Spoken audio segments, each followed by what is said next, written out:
What's up, Fish Sauce family? It's Elton and Wilson, and we're back with a fresh episode of Fish Sauce. Join us on a journey into the minds of successful founders, operators, and investors. As we learn about their secret sauce, we hope you find yours too. Today, we have one of the most recognizable entrepreneurs and investor, Justin Kahn. Justin is the co-founder of live video platforms Justin.tv and Twitch.tv, which was bought by Amazon for about $1 billion. Huge. Justin also co-founded the legal startup Atrium, which recently raised $10 million in funding from 92 investors, one of the biggest party rounds we've ever seen. Justin is able to grow his platform and his companies by sharing his stories through live streaming platforms such as Justin TV. Justin.tv is just an example of how creative Justin can be. His ability to think outside the box is only one of the many examples that allow him to create hyper-growth and viral companies. We got introduced to Justin through one of Justin's co-founders, Bebe Choi, who is part of the Female Founders series on Fish Sauce. Thank you, Bebe, for the connect, and we're very grateful to be having this Fish Sauce family continue to grow and grow. What's Justin's secret sauce? Stay tuned to find out. You're the definition of a serial entrepreneur, and a very successful one, in fact. Can you share with us and our listeners how you first started the popular Justin TV, Twitch TV, and then moved on to founding Exec, which got acquired by Handy, and then finally starting the current startup, Atrium? My very first startup actually was called Kiko before we actually launched Justin TV. This is about 1.5 years before. And I started in college when I was a senior at Yale. It was a calendar company, kind of like Google Calendar before Google Calendar came out. We saw Gmail when we were seniors, and we thought someone should make something similar to this that's for a calendar.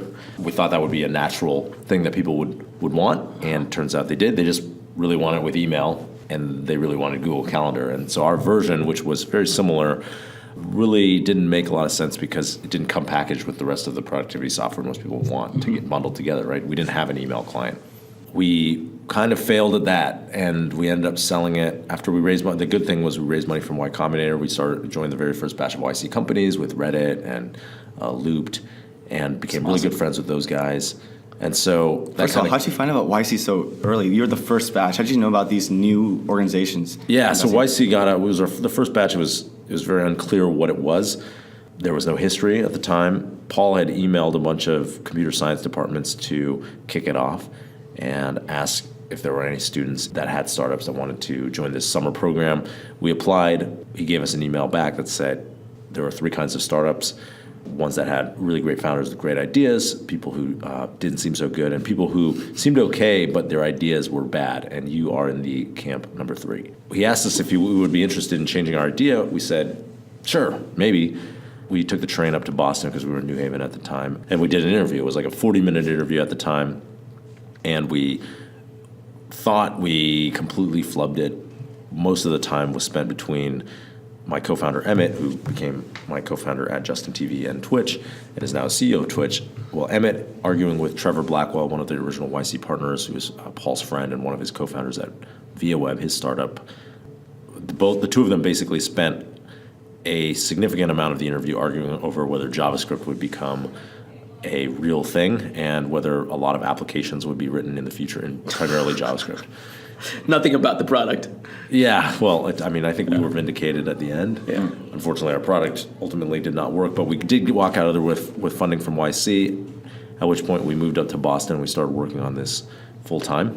And we worked on Kiko for about 1.5 years, failed to get very much traction, and ended up selling it on eBay as a way to get some investment back for the small angel round that we had raised after YC. Did an auction.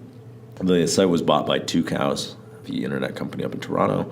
We ended up... Was that a thing? People sell their companies on eBay as an auction bid? It wasn't really a thing either before or after, but we made Just being innovative. I know. I've actually never heard of that either. For lack of a better thing to do. That was like our only option, only recourse at the time. We didn't know how companies were bought or sold or anything. That's so funny. I sold shoes on eBay. Yeah. You sold a company on eBay. We did. We sold for $258,000. That's crazy. So then we decided to do this other crazy idea, which was Justin TV. We called it Justin TV, and it wasn't. How'd you come up with the name? Yeah, we had to look long and hard for someone who was stupid enough to agree to put a camera on his head and film a 24/7 reality TV show.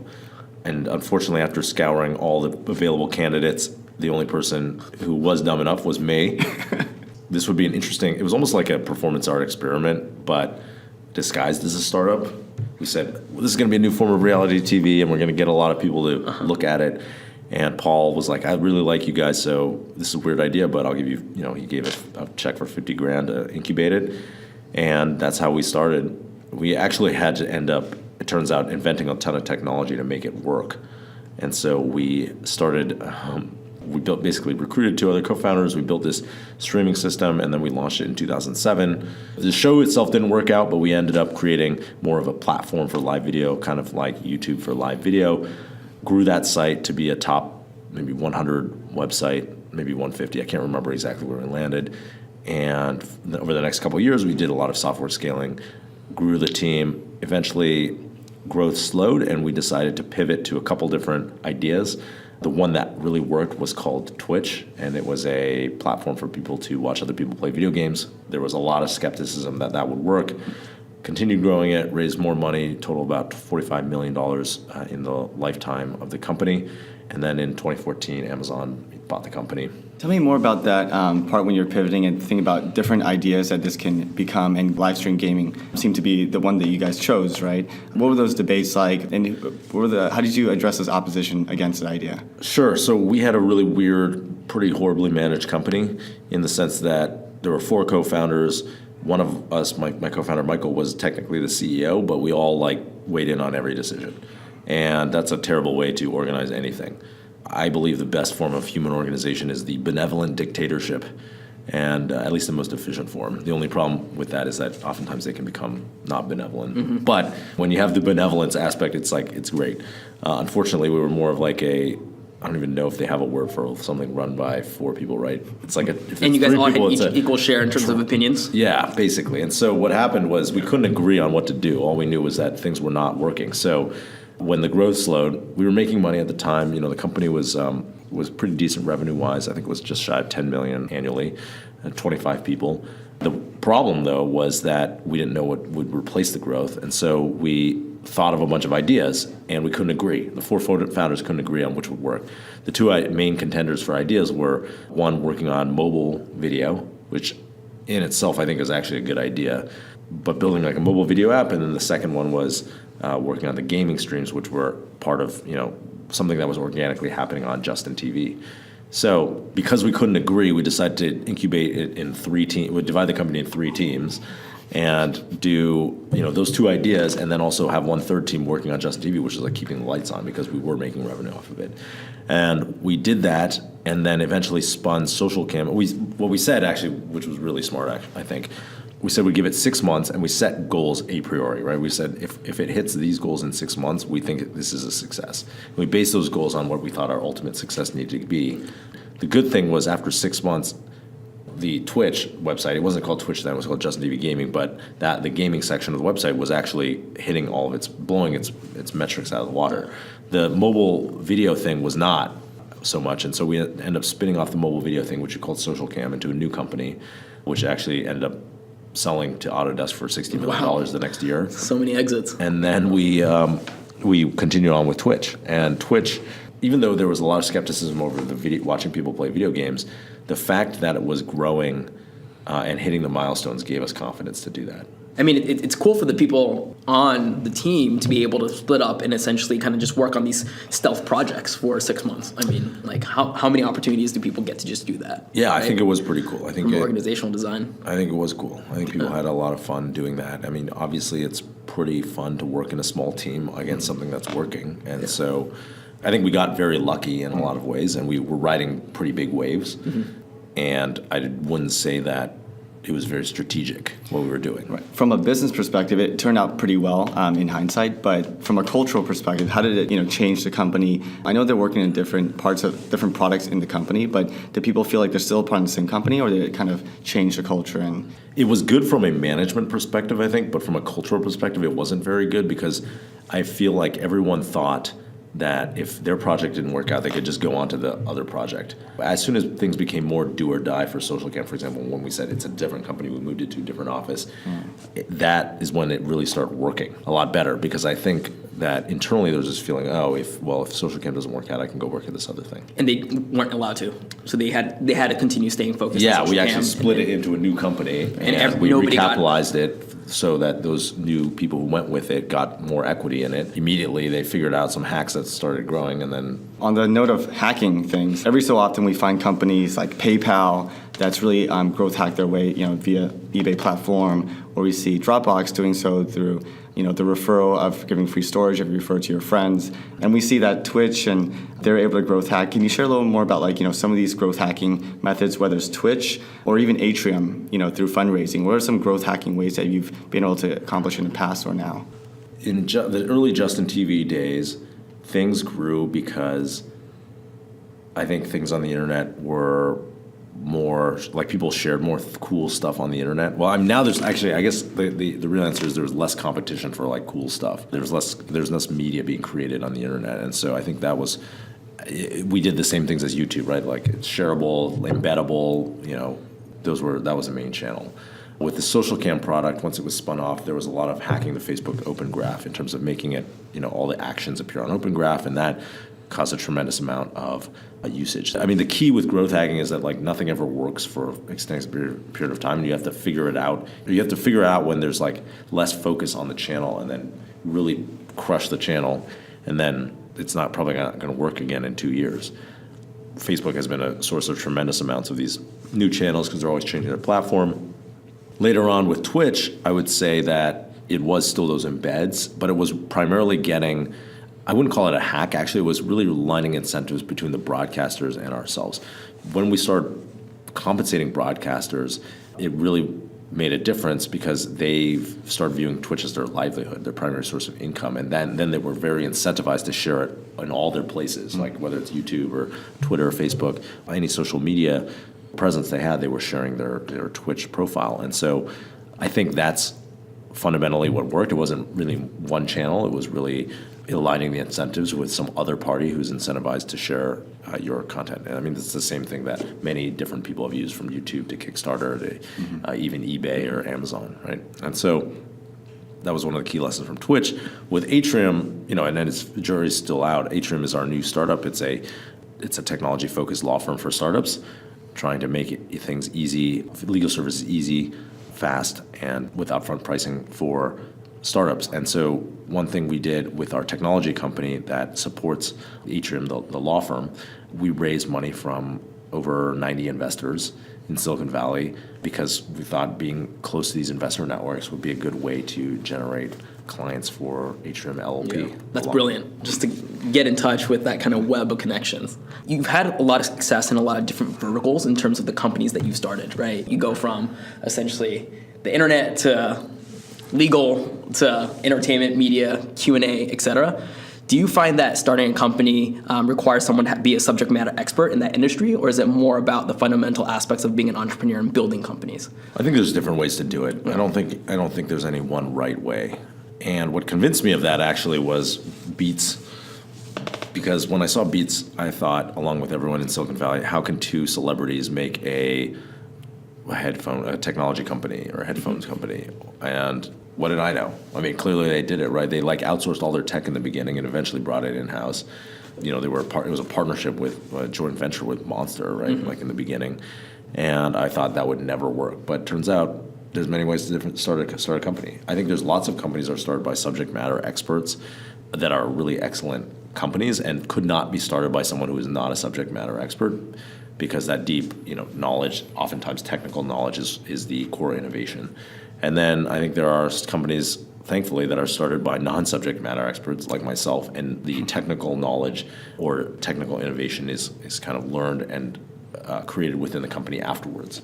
I think there's advantages to both. One of the good things about my approach is I take a beginner's mind to many different problems, and so you're rethinking through the entire stack from first principles and really figuring out, does the way that it exists currently make sense to actually do? And oftentimes the answer is yes, actually, but sometimes the answer is no, and those no's become your core differentiator over time. Are there specific industries that require like someone that's already in the industry versus not, whether it's legal, real estate, or other type of industries?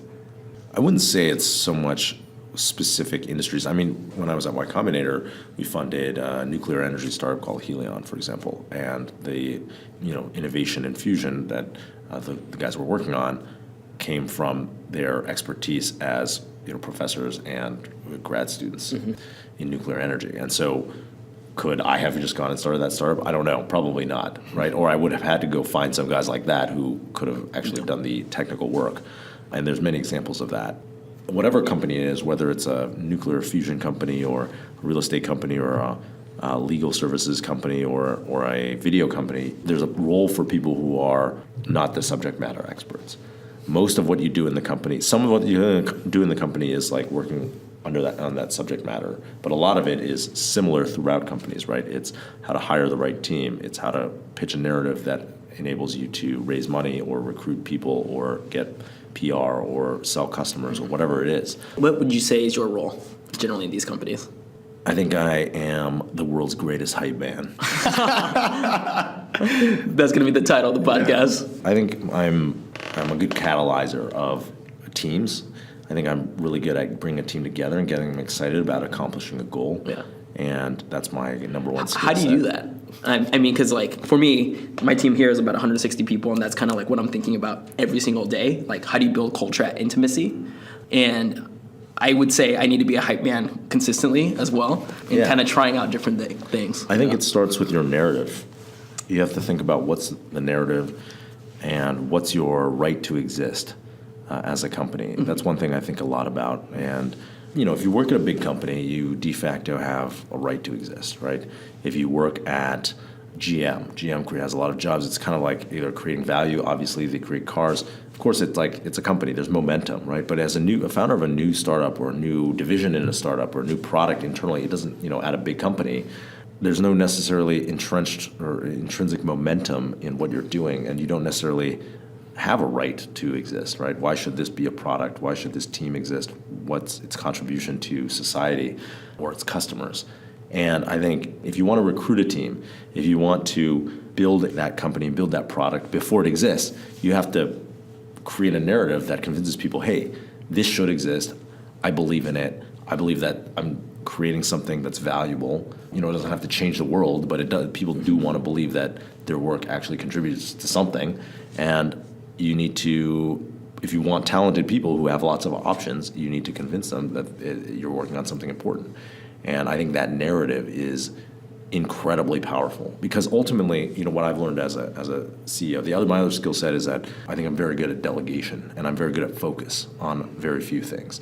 And no matter what you're doing, no matter who you are, you're not going to be able to do everything yourself.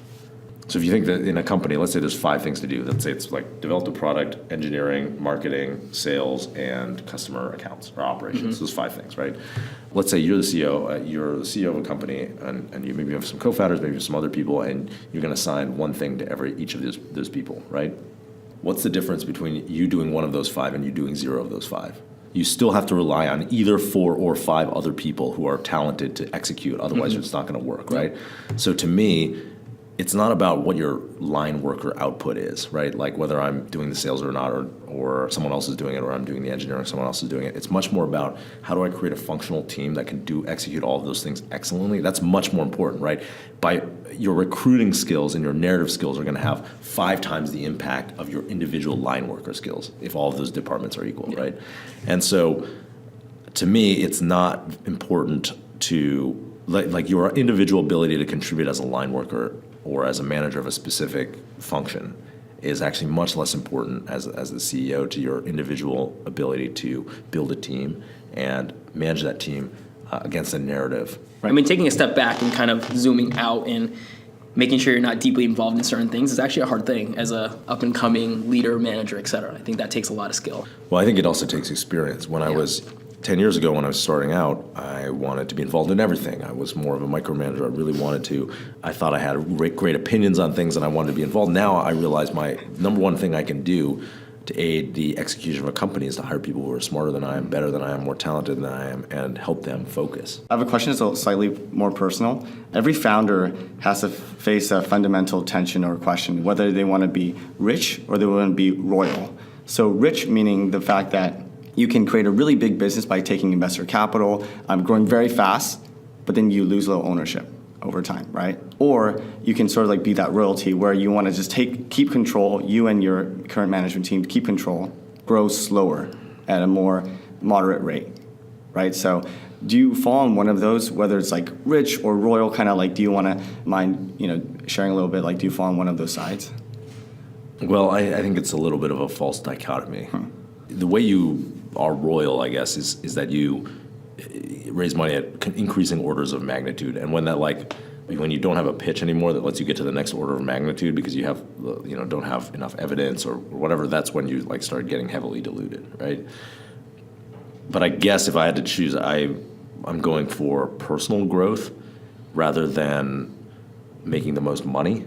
I don't know, I haven't done an analysis or anything, but I think that you would probably make the most money by retaining a lot of a moderate-sized company, like 100% of a multi-hundreds of millions of dollar company, or like Spanx, right? Like the Spanx founder owns 100% of that, and it's estimated to be worth $1 billion.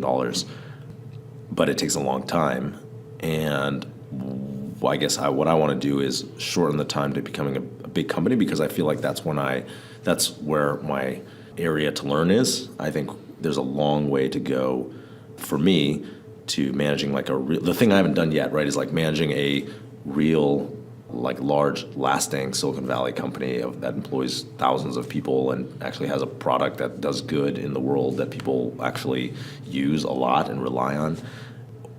We sold Twitch pretty early, actually, in the life cycle of the company. It was 8 years into the company, actually, but it was taking off and inflecting, and now it's 1,200 people. We were talking earlier; they're building their own building, so that's pretty cool. But I, really wasn't part of that ride, and I'd like the chance to do it. And so that's my goal with Atrium, is to build something that is pretty big and pretty impactful. And I want to do it quickly because, time's the one thing you can't get more of. I think that incremental wealth does not really make that much of a difference in your life. There's only so much you can spend. So we're going to switch gears and dive a little bit into your upbringing and the community you grew up in. Can you share with us kind of the community you grew up in, what your childhood was like, and essentially who are those people around you who made you who you are today? Grew up in Seattle, Capitol Hill, in the neighborhood of Seattle. Pretty middle class neighborhood. It's a pretty Great nice brunch neighborhood. places, from what I hear. Now it's gentrified a lot. Grew up near Broadway Street, and it was pretty, Broadway Avenue probably. Pretty nice place to grow up. And my two parents, my mom immigrated here from Malaysia when she was 17, she's Chinese ethnically. And my dad grew up in Seattle. He was born in Seattle. My grandma on my dad's side was born in Seattle, or Ellensburg, Washington. So my family has been around there for a while. Was there a cultural difference in the way their upbringing would shape you? Because they don't have the same background. Yeah, so I think my dad is he's very American, in the sense that he doesn't really speak Chinese. He's kind of, he had a pretty, straightforward path. He was worked at Safeway when he was a teenager, and he got drafted and went to the Vietnam War, earned a Purple Heart and Bronze Star in Vietnam, and came back and went to college under the GI Bill and became effectively an accountant, like a financial administrator, and worked at various universities, and then worked at the University of Washington for a long time. So a pretty normal American upbringing, I guess. I think it was pretty typical. My mom was had immigrant mentality. Came over here with 9 brothers and sisters, and put herself through college and became a computer science major programmer at Digital. My mom's very interested in many different things. She's always interested in something new. She was a programmer, and then she was in real estate as a mortgage broker and real estate agent, and also real estate investor. And then more recently, she became a marriage and family therapist about maybe close to 10 years ago. And so my mom's very curious about new industries and professions, and you can see some of that reflected in the fact that I like starting many companies in different industries. And my mom's very interested in people, and I think I'm pretty similar. Yeah, did any of those, upbringing stories or community actually instill the values that you have today? And are those kind of translated over to the company that you've built in the past and currently building? Yeah, so, my parents actually, both of them were always work really hard, so I definitely had that. I remember saying when I was a kid, my mom was always fixing up houses, and she'd be like, oh, you have to help us paint the side of this house. Or I remember jackhammering concrete out of the sidewalk so we could pour new concrete in in a path up to a rental house that she'd bought. And I was like, man, I really want to have a 9-to-5 job when I grow up. She was just like, that's what she chose. And so, I understand now, obviously, being a founder is not a 9-to-5 job, and especially in the era of iPhones and having access to your email. There's no 9-to-5 in the world of startups, if you want to win. And so I think a lot of that work ethic came from seeing my parents early on. I mean, I think there's probably a common theme of the work ethic. One of my very first jobs was working at this hospital where I was stockroom attendant 2. Stockroom attendant 2 is lower than stockroom attendant 1, I think. And so stockroom attendant 2 had to go and the job was basically running random supplies up to various clinics in the hospital, bedpans and catheters and stuff like that. And I mean, I had to get up the shift started at 6 a.m. So I'd get up at 4:45 or whatever to go do this. And it's just a reminder of you got to do it. You got to show up and do it, even though sometimes things suck.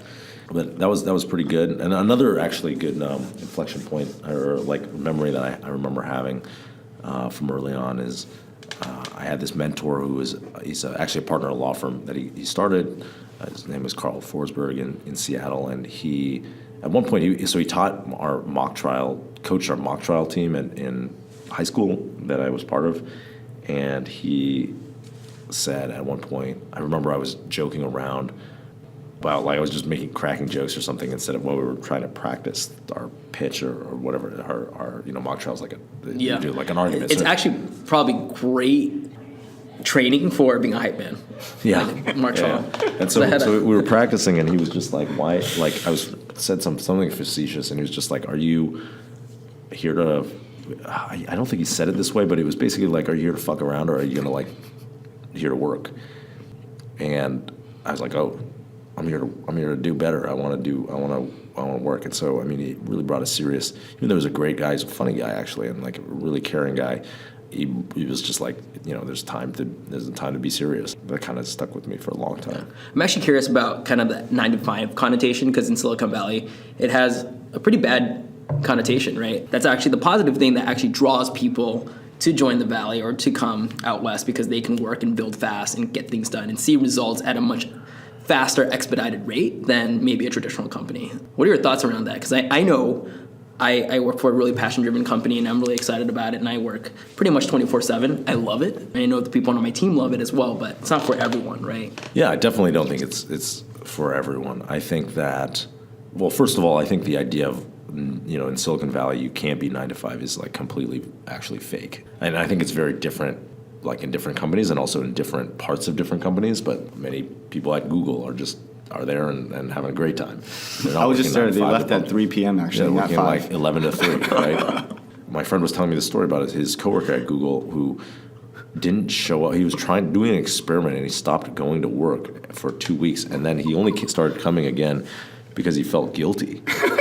I don't think everybody at Google, in Silicon Valley is working, this extreme crazy hours. The real thing is in certain companies, especially startups, when you're starting, and at certain times when you're founding a startup or you're part of an early stage startup team, there's no one there to save you. If you're part of a big company and your division, your product doesn't work, you can go work at some other part of the company, and they're probably going to transfer you and place you, and it's fine. But it goes back to that right to exist. In a startup, if you don't figure it out, there's no one who will save you. So it's not really about the hours, it's more about the stress of having no backup. no default thing for what happens if you don't figure it out. And I think that leads you to spend all your time thinking and working on it, whether you like it or not. So it's not really for everyone, I don't think. And I think that if you can be happy working a normal job, then more power to you. I don't think that's anything like negative, actually. Mm-hmm. I just think that for some people, they want something more that's like more engaging, more demanding. It's like marathon runners, right? It's actually bad for you to be a marathon runner. Like at a certain point, the like cardio benefits are like diminished, and it's bad for your knees. You're better off like exercise biking, you know? But why do people want to run a marathon? They want to run a marathon to challenge themselves, to like prove something to themselves because they enjoy it, because they get something out of it. And I think startups are kind of the same way. It's like you want to do it because not because it's like shitty to work at a 9 to 5, it's because you want to get something out of it for yourself. There's some people that want to do startups for the right reason, for the right passion, for the right thing that drives them. Then there's some other people in another bucket that do it because there's a social pressure to do so in Silicon Valley. What do you say to a lot of those people where they're shoulder to shoulder with a friend that's like doing a startup, and they're thinking about should they do a startup, and they feel like in another city maybe they do feel fulfilled with a 9 to 5, but then when they're next to a friend that's doing a startup here, they actually feel maybe less fulfilled because they feel like they need to, also show that they're very ambitious and they can make an impact in the world. What do you say to people like that? Well, I think most of those people end up failing. I do think it's not black and white why people start startups. I know that I love starting startups because I love working on new things and learning about new ideas, and because I love seeing those ideas come to life, and I like the access that you get while starting startups and kind of being the center and main driving force behind this a movement. I think that's pretty cool. I do think there's lots of times I would have quit if I wasn't working with co-founders who were able to inspire me in the times when I didn't feel very inspired. Does that mean like I'm not a good founder? I don't think so. So there's many different motivations, but I do think that there's no, you probably shouldn't just start a startup just because you think there's social pressure to do so, because when it comes down to it, there's going to be lots of times when you're like, why am I doing this? I'd rather be doing anything else. And if you don't really believe in what you're doing, you're going to just attrition out. We talked about your parents a little bit earlier and how they're pretty different in sort of upbringing and perspective. How do they view what you're doing now, what you've done in the past and what you're working on now? They're technology companies. Do they understand first and foremost what companies you've actually created? And are they proud of what you've done so far? Are my parents proud that I started a $1 billion company? Yeah, they're pretty proud. They're pretty proud. Yeah, my parents, let's just say that. I think they think it's pretty awesome. I think they don't really understand, and I think it's true of most people, like people don't understand actually some of the market forces and network effects of like the companies that are created in Silicon Valley and like how they can grow so quickly. I'm not gonna kid myself. I'm like the advantage of being in the right place at the right time in a lot of ways. I'm like a pretty smart guy. I'm like a pretty decent web developer, and I think I was able to recruit a great team and work hard, but we're riding a massive wave, which is that this massive transition of media and spend to the internet, right? I didn't invent the internet. This shit was invented a long time before I got here, and there was a huge amount of infrastructure that went into like making it available to everybody, and internet infrastructure that made it possible for these companies to get started. And so we're riding a massive wave, and I think I'm like in a lot of ways the beneficiary of that. So I think a lot of people from the outside, my parents and maybe others, look in and see this as like, wow, it's crazy that they could create that much wealth. But there's a lot of like market forces that go into that. Yeah. So seemingly it seems like things have always been pretty good, like being in the right place in the right time, and you've had a lot of momentum into starting new companies and companies exiting and getting acquired, et cetera. What was a particular moment you remembered where you really wanted to pivot, or an experience where you wanted to redo and do over? Sure, there's lots of them. There were tons and tons of low points, and I think that when people do podcasts like this or read the Tech Crunches or whatever, you see all the like highlights, right? But actually, mostly it's low lights or medium lights. But I think like it's a roller coaster, and like no matter what like degree you're playing at, there's always going to be natural variance of ups and downs. And so there's consistent downs throughout my entire work history. Some of them, I started this company exec that you guys talked about. We didn't talk about very much earlier, but basically turned into a home services company, home cleaning, and that was a horrible company to run. I was like incredibly stressed all the time. It was not viral. The margins of that business are terrible. There's like no barrier to competition. Just putting it online doesn't make it an internet company. And so I was kicking myself the whole time for starting that company. I should have pivoted to something else. What kind of inspired you to start that company? It was so different from... Well, I started a company that was more like TaskRabbit at first. Okay. This was one of the things that people were doing, and so I was like, okay, we'll just focus on this thing. I should have focused on, like grocery delivery instead, which is another thing people were doing or something like that. But basically, it did not work, and we ended up selling it to Handy. It might be a fine outcome, but it did not meet our expectations. That was one time. I mean, I spent a lot of years, not a lot of years, but 1 year, like kicking myself and really thinking about what I like doing and what I'm good at doing. And there's always things that could be done better. And you just kind of have to keep a level head and say, okay, I'm going to like try to do these better, but it's not the end of the world if this thing isn't executed at 100%, because nothing is ever perfect. Yeah. How do you stay balanced mentally? How do you stay balanced mentally? Well, I think you need to have a life outside of your startup. I think luckily I have that. I got married last year. Congrats. Thank you. I have a healthy group of family and friends who I see regularly, and there's just a lot of stuff that I got going on outside of startups. I'm raising pigs.